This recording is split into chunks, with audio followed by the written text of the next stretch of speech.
भव्यता से कैसे घबराना। शरीरधारी की सबसे बड़ी विशेषता यह है कि उसे सुख और दुख दोनों के बीच से गुजरना पड़ता है।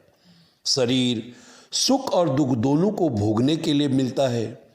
जीव के पूर्व जन्म में जिस प्रकार के कर्म किए होते हैं उसी के अनुसार उसे शरीर मिलता है और उसी के अनुसार सुख दुख देने वाली परिस्थितियां। शरीर पूर्व प्रारब्ध पूरा करने का एक संयोग है। इसलिए मनुष्य को चाहिए कि वह सुख दुख की परिस्थितियों में समभाव बनाए रखें। इस बोध के पाते ही हम शरीरधारी हैं। मनुष्य को निश्चय कर लेना चाहिए कि उसे सुख दुख दोनों का भोग करना है और अपने इस बोधजन्य निश्चय के अनुसार हर समय उद्यत ही रहना चाहिए। जब शरीर धारण किया है तो दुख सुख दोनों का ही भोग करना होगा। शरीरधारियों में से किसी के लिए भी केवल सुख अथवा दुख भोगने का कोई विधान नहीं है। इस अटल नियम के होते हुए भी और जानते हुए भी यदि हम दुख के अवसरों पर अधिक व्याकुल तथा उद्विग्न हो उठते हैं तो इसे हमारा दुर्भाग्य ही कहा जाना चाहिए।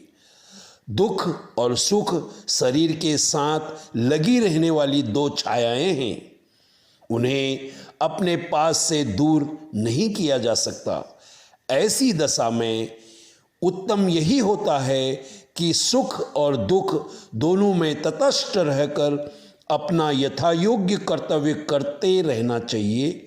जो इस मर्म के अनुयायी रहकर संसार में बरतते हैं वे प्राय सुखी ही रहते हैं। इस दार्शनिक विवेचन से हटकर यदि व्यवहार के क्षेत्र में भी आकर विचार किया जाए तो भी पता चलेगा कि सुख दुख कष्ट अथवा आपत्ति के समय व्याकुल होना अथवा धीरज खो देना व्यर्थ है। रोने चिल्लाने अथवा व्याकुल होने से आज तक किसका दुख दूर हुआ है?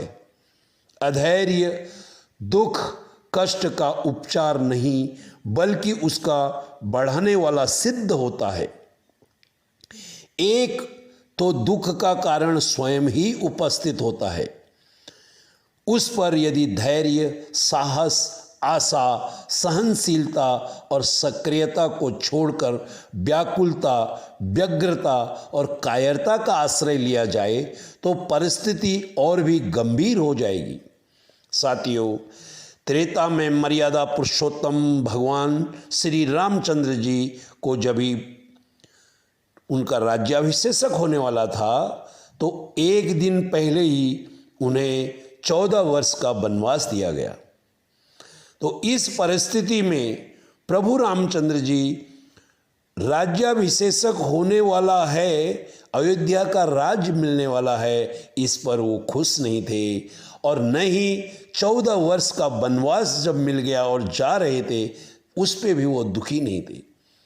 वे अपने कर्तव्य पथ पर हंसते हंसते चले गए। उन्होंने आजीवन किसी भी परिस्थिति में वे हमेशा सुख का अनुभव करते थे। कभी भी वो व्याकुल नहीं हुए, कभी भी उन्होंने अपना धैर्य नहीं छोड़ा। सुख दुख कष्ट आपत्ति विपत्ति में वो एक समान रहे।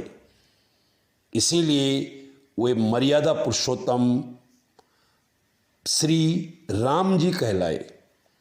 अगर कठिनाइयों की कसौटी पर खरे उतरना है हमें तो हमें प्रभु रामचंद्र जी का व्यवहार प्रभु रामचंद्र जी का चरित्र का अनुसरण करना चाहिए, ताकि हम यदि धैर्य साहस आशा सहनशीलता और सक्रियता को छोड़कर व्याकुलता व्यग्रता और कायरता का आश्रय लेंगे तो परिस्थितियां हमारे जीवन की और भी गंभीर हो जाएंगी। आपका शुभचिंतक साथी जय स्वस्थ रहें, व्यस्त रहें, मस्त रहें, इसी मनोकामना के साथ आपका शुभचिंतक साथी।